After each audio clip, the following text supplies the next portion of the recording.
dystopian author. And I wrote this book called Beast, Beginning of the End. It's really fun being a dystopian author. Also, the little fun fact is I actually came out with my book. I don't know if you guys, yeah, right? Coming out is like, kind of a big deal. And I just didn't want to tell anyone, so I wrote a book. No, I'm just joking. No, I got this idea for my novel that I really wanted to impact the world. And I wanted to do it in a way that I feel like, because I'm bisexual, I feel like for a very long time, and this happens for many people who are bisexual, we are many times underrepresented. We're told that it's a phase. We're told, oh, you're gonna get through that, whatever. I also happen to be polyamorous as well. So that means I can love more than one person at once, which, believe it or not, is a part of my sexuality. So these things had a lot to play with my novel, and they also kind of had me work through some of the things that I was going through when I came out. I think today, it's so amazing that we can celebrate love and we can celebrate pride. And I'm so thankful to all the people and all the activists, because I'm an activist too. So thankful to all of the activists who had to go through so much, who were arrested just because they loved someone. I'm so thankful that makes it that we can be here today with our books. Can you believe that books like this were illegal? Can you believe that content like this was not allowed? That love just couldn't be love? It's kind of mind-boggling, and we are so fortunate today to be able to have this huge celebration for Pride. And I'm just very happy to be standing up here and speaking in front of you all. So thank you all for coming out. I mean, I really do like those kind of disturbing, raunchy things.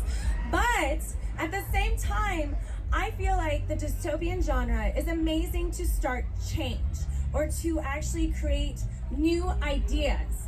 When we look at Hunger Games or Divergent, one of the main things I saw was a lack of queer representation. I was like, what the heck? We've got all this life-changing stuff with this dystopian genre, but why is it not being reflected in our books? Why isn't this progressiveness of love and being queer, why isn't this represented? When I first started working with a publishing company, they actually wouldn't allow me to publish my book with a lesbian main character because they said it wouldn't be marketed to the mainstream. So now I'm an independent author. So why is this so important? Because we need to push boundaries with our books. We need to really not just let the publishing companies take control, but we as people with voices and who want to change this world and have more faith in the mainstream nowadays, we need to start writing those stories, and we need to start changing this world. And every single person here has a voice, and I'm sure almost everyone here who wants to be an author, you can be an author. You don't have to wait for the publishing company. You don't have to wait for anything. All you have to do is have a voice, write it out, and push those boundaries. So also another thing too, in my novel, let me talk a little bit about it. It's called Beast, Beginning of the End. And basically, in the future, we destroy this world, right? Kind of what's happening, the political climate right now is not so great. And you can kind of see how it evolves over time. How basically we have people who are filled with hate, who are controlling the government, and they start to tear it apart. And what happens in the future in my book that is pretty dreary, but it kind of has a balance in a way, is I had this utopian idea. What if love was just love, everyone was accepted to an extent? So I created this utopian society where people could just love each other. There was no coming out anymore. There was just you being you. You loving who you love. You being with who you love. That was the plus side of my book, this utopian idea. But at the same time, as I wanted to represent that, and I wanted to represent healthy relationships, which I'll get into, I also wanted to represent the things that are going on right now though too, because being an intersectional activist, I am really involved in a lot of different types of rights movements. And I wanted my book to reflect that.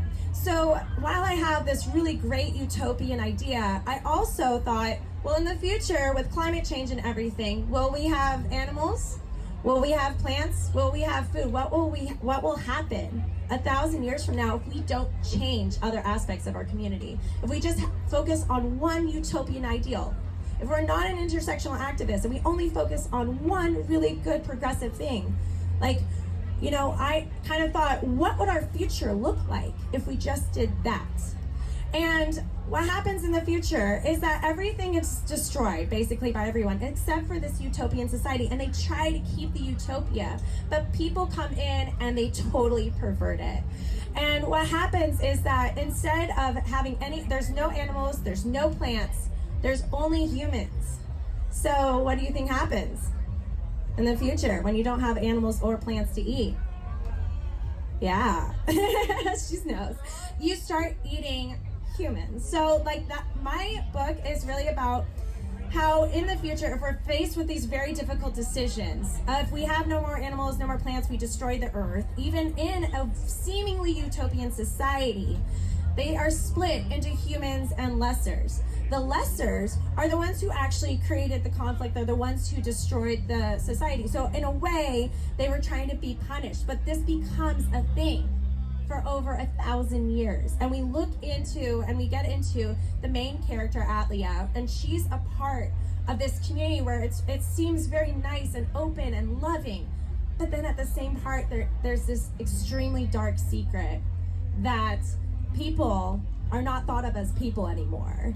And there's this dynamic between the two that I really love playing with in this dystopian society.